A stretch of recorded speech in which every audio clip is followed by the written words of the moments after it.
Imagine, if you will, spending like 50 years meticulously managing a $1 million ironclad contract with the literal devil. Oh man, just a bureaucratic nightmare. Right, you've crossed every T, you've dotted every I, and you've preserved this supernatural bloodline curse for half a century. Yeah. And then at the absolute last second, that entire cosmic arrangement gets completely voided by a petty case of identity theft. It is genuinely the ultimate nightmare for any demonic entity. You spend decades preparing for this holy war and you just get taken out by like human administrative error. Exactly. Well, welcome to today's deep dive. We are so thrilled to have you with us as we unpack a wildly fascinating piece of source material today. Yeah, we're looking at a detailed transcript from the YouTube channel Film Is Now Horror Movies, covering this really wild occult horror film called The Devil Comes at Night. And our mission for you today is to basically dissect how this story takes the classic, cabin in the woods trope and just violently turns it completely upside down. It really does. We're going to explore the bizarrely rigid rules of demonic contracts, the crushing weight of personal guilt, and honestly, one of the absolute best identity theft twists in modern horror. And I really want to set the stakes for you right away, because if you just glance at this on the surface, you might think, oh, I'm just getting a standard home invasion thriller. Right, guys outside with weapons. Yeah, but it actually operates much more like a really complex legal thriller, just, with significantly more machetes and cannibalism. Which is always a fun addition. Totally. The rules of this world are incredibly rigid. The horror doesn't come from just monsters running around, it comes from these meticulous, suffocating rules that actually govern them. Okay, let's unpack this. We start with our protagonist, a guy who arrives in a small, deeply isolated town under the name Ben Reese. And he's ostensibly there to claim a house left to him by his recently deceased father, Arthur. Right, but more specifically, he's looking for a safe. A safe hidden somewhere inside that supposedly contains this big cash inheritance. And almost immediately, the vibe of this town is just aggressively weird. Oh, the filmmakers do such an excellent job building that creeping daytime paranoia.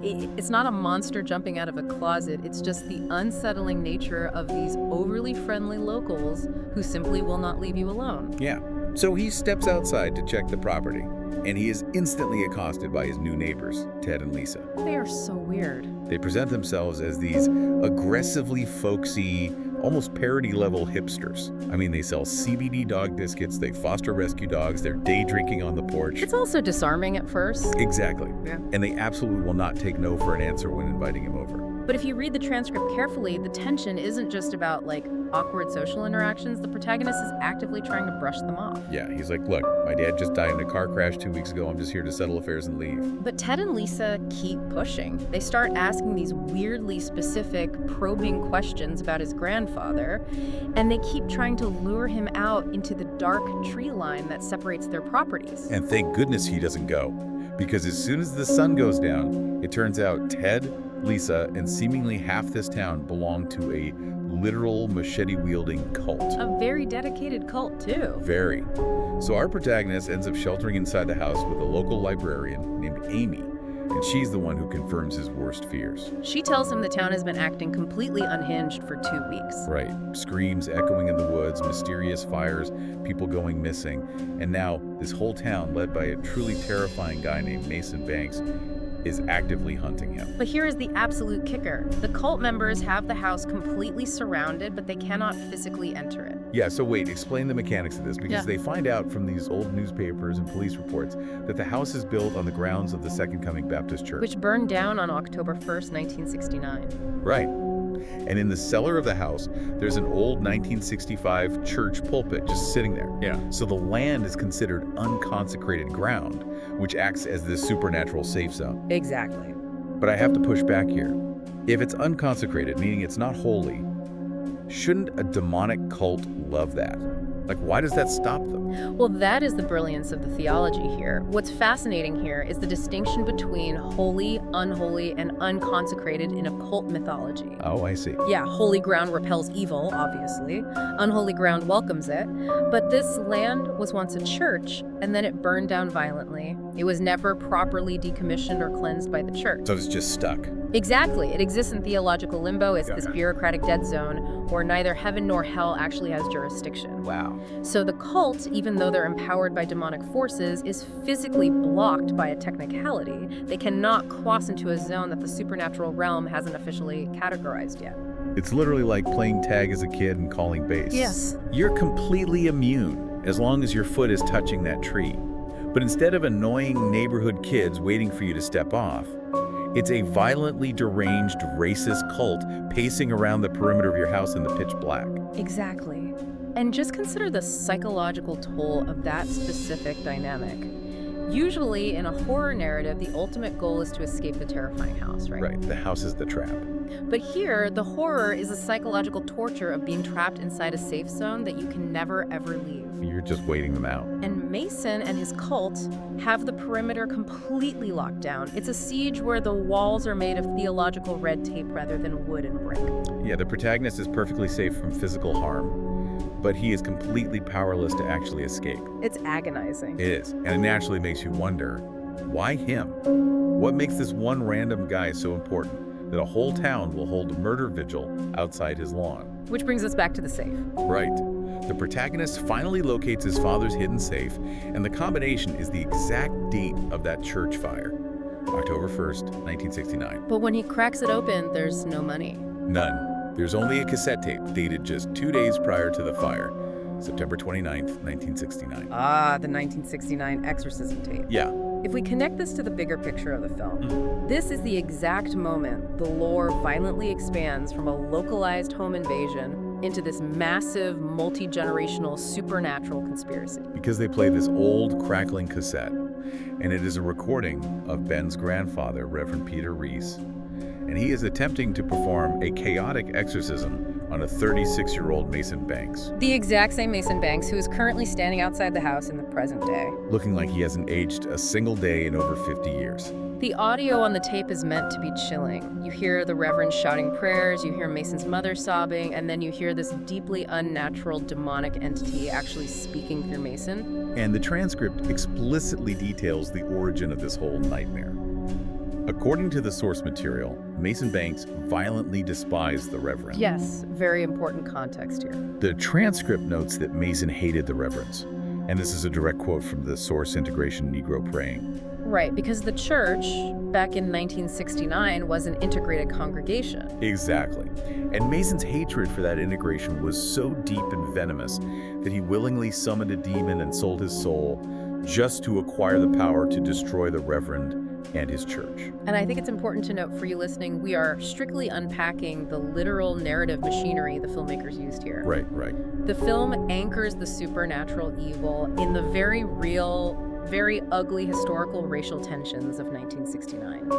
It grounds the fantasy in something tangible. His bigotry was literally the entry point for the demonic entity. But as with all Faustian bargains, the demon didn't just hand over the power for free. They never do. No. The demon promised Mason unimaginable godlike abilities, but strictly under one highly specific, legally binding condition. The loophole. Yep. To activate those powers, Mason must taste the, quote, living flesh of the Reverend, his son Arthur, or his grandson Ben. And that phrase, living flesh, is absolutely everything. But I have a practical question here. I want to push back a bit. Yeah. The cult vastly outnumbers the protagonists, right? Oh yeah, by a lot. They have the house totally surrounded. If Mason hates this family so intensely and he just wants the grandson dead so he can finally win, why hasn't the cult just shot him through the living room window? Right, or thrown a Molotov cocktail at the roof and burned the place to the ground. Exactly, just burn it down. Well, if we connect this to the bigger picture, this raises an important question about how magic actually works in this universe. Demonic pacts are not casual agreements. They have rules. They are binding legal contracts with extreme, uncompromising rigidity.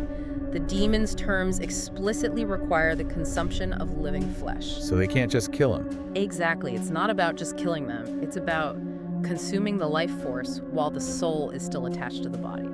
Now let's look at the family history. Reverend Peter Reese died in a sudden house fire. Right. His son, Arthur, died in a sudden car crash just 2 weeks ago. Oh, wow. So they were both killed in accidents before Mason could actually get to them. Precisely. The cult was robbed of their meals by pure happenstance.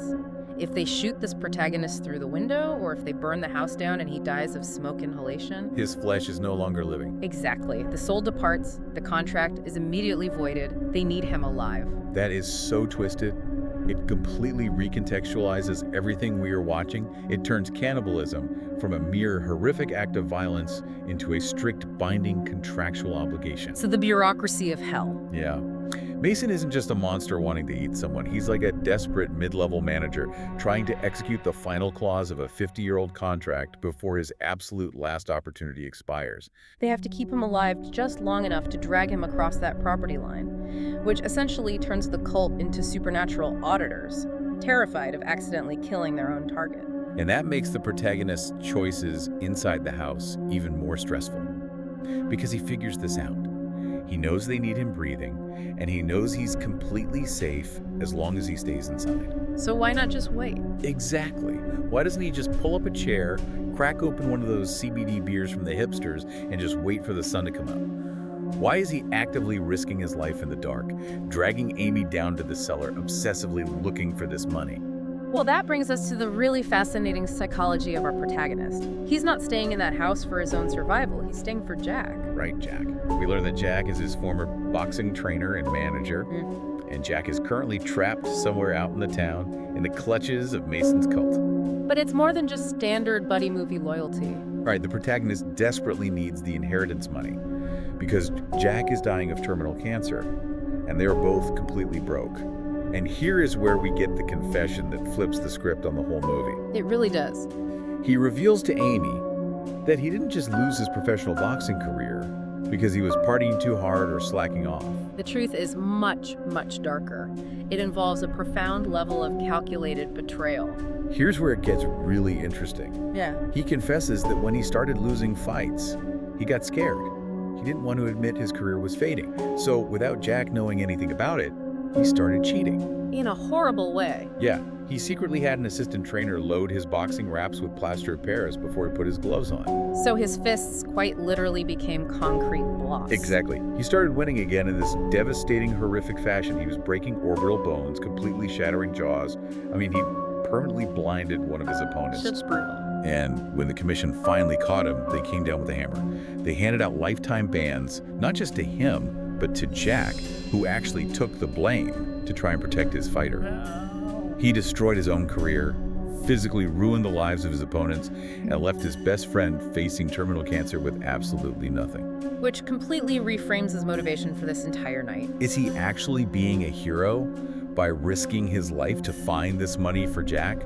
Or is he just selfishly trying to buy absolution for destroying Jack's life? It's a potent, messy mix of both, and that's what makes him such a compelling foil for Mason. That's right. Because in most horror films, the final survivor is innocent. The final girl trope usually relies on a pure victim who has to dig deep to find their inner strength to defeat the monster. Wait, they have moral high ground. But this guy, he is deeply fundamentally flawed. He is a man who is incredibly used to hurting people. He is comfortable with deception, cheating, and extreme violence. He literally admits to Amy, I'm not a good person. And that specific character flaw, his willingness to fight dirty perfectly, sets up his incredibly unorthodox strategy for survival in the third act. Because we do reach a boiling point. We do. Mason is standing just outside the boundary line, holding Jack by the neck with a fishing line, threatening to execute both Jack and Amy if the protagonist doesn't step off the unconsecrated ground and surrender himself to the contract. The ultimatum. The protagonist is driven by this immense guilt. He refuses to let his friends die because of his mistakes again, so he decides to stop playing defense. He realizes that as long as they're playing by the cult's rules, staying in the safe zone, acting scared, trying to escape, they will eventually lose. Yeah. So he just changes the fundamental physics of the engagement. It's amazing. He basically tells Amy, let's handle this like cheating fucks. I'll bleep that out for the listeners, but you get the idea. He knows the cult cannot enter holy or unconsecrated ground, so he decides he will make the ground unholy. Let's look at the mechanics of this move because it's brilliant. He stands in the doorway, looks Mason dead in the eye, and deliberately spits on a wooden cross, then violently stomps on it. He verbally, intentionally revokes the land as God's house. Right. By desecrating the symbol of faith, he shifts the theological status of the land. It is no longer in limbo. It is now actively unholy ground. Which essentially drops the supernatural shield. It just turns it off. He intentionally invites the cult inside onto his turf, turning the safe house into a boxing ring so he can fight them, using his lethal, concrete-fisted boxing skills. It is the ultimate subversion of the safe room trope. And Mason, of course, walks in, completely gloating. He believes he has finally won. He's waited 50 years for this. He tells the protagonist he can feel the stars aligning, he can dip his foot into hell itself. He is moments away from eating this guy and becoming a literal god. He says, imagine what I'll be capable of once I've consumed you. But Mason's godlike powers never activate. The demonic contract completely fails. And the twist, oh my God, the twist is so good. It really is. The powers don't activate because the protagonist is not Ben Reese. He never was. The entire premise was a lie. The protagonist drops the bomb that he's actually an Alcoholics Anonymous sponsor. Huh. The real Ben Reese relapsed hard when his dad Arthur died. Right. So the sponsor took Ben to a 30-day rehab stint. And on the drive there, the real Ben was high and just endlessly babbling about his dad's will, this remote house, and a hidden safe full of cash. And the sponsor, desperate for money to save Jack, realized his grieving addict was the wrong guy to tell this to. He literally broke into Ben's apartment, stole the will, Yeah. assumed his identity, and drove up to the house to steal the money himself. It is a staggering revelation that recontextualizes every single interaction in the film. So what does this all mean? Think about it like this. You have this ancient, ironclad, $1 million insurance policy backed by the dark forces of hell. With a 50-year legacy. Exactly. Carefully managed and obsessed over for 50 years. And that entire supernatural policy just got completely voided by a petty, mundane case of identity theft. This raises an important question about the nature of horror narratives and how we expect them to resolve. We are so heavily conditioned to expect a battle of righteous purity versus ancient evil. Good versus evil. But this story completely subverts that. Mason and his cult weren't defeated by a pure, innocent soul wielding a cross and holy water. They were defeated by, as the protagonist calls himself, a bad motherfucker. I love that line so much. He literally looks at Mason and says, "You're so used to hurting good people, you weren't ready for a bad motherfucker." Exactly. He is a petty criminal and a disgraced, cheating boxer who simply weaponized his own deception. The cult spent 50 years obsessing over bloodlines, historical grievances, and demonic legalese. And they got completely derailed because they didn't ask the guy for his driver's license. Right. The protagonist used his own moral failings, his willingness to steal a grieving man's inheritance, to accidentally break an ancient demonic bloodline curse. It's just brilliant writing. It takes everything you expect from the occult horror genre and throws it right out the window. Which brings us to the ultimate takeaway for you today. Yeah. When you look at the architecture of The Devil Comes at Night, the lesson is that no matter how ancient, how powerful, or how rigidly structured a system is, even if it is a literal supernatural pact backed by the powers of hell, it is always vulnerable to human unpredictability. Absolutely. The rigid rules of the cult were their undoing. The messy reality of human flaws, deception, and everyday selfishness can throw a wrench into the most cosmic, meticulously planned bureaucracies. They were so blinded by their faith in the supernatural contract that they failed to account for basic, mundane human greed. It's a perfect collision of cosmic horror and street-level crime. It really is. The messy waters prevail over the clean, binary rules. But as we wrap up today, I want to leave you with one final brand new thought to mull over as you go about your week. Oh, I like where this is going. We've talked a lot about the rigid legalese of demonic contracts, right? The demon demanded the bloodline in exchange for power. Well, Mason Banks is dead. His cult is destroyed. But the contract itself, it was never actually fulfilled. Which means, somewhere in the bureaucratic depths of the occult, there's still a demon who is legally owed a soul. Oh, wow. The real Ben Reese is sitting safely in a rehab facility right now, completely unaware of any of this. But when he finally checks out, sober and ready to start his life over, does he inherit the wrath of a demon whose contract is now permanently past due? Now that is a terrifying loophole to leave open. Just how far does the bureaucracy of hell go to collect the debt? The audit never really ends, does it? Never. The paperwork always catches up. Thanks for joining us on this deep dive.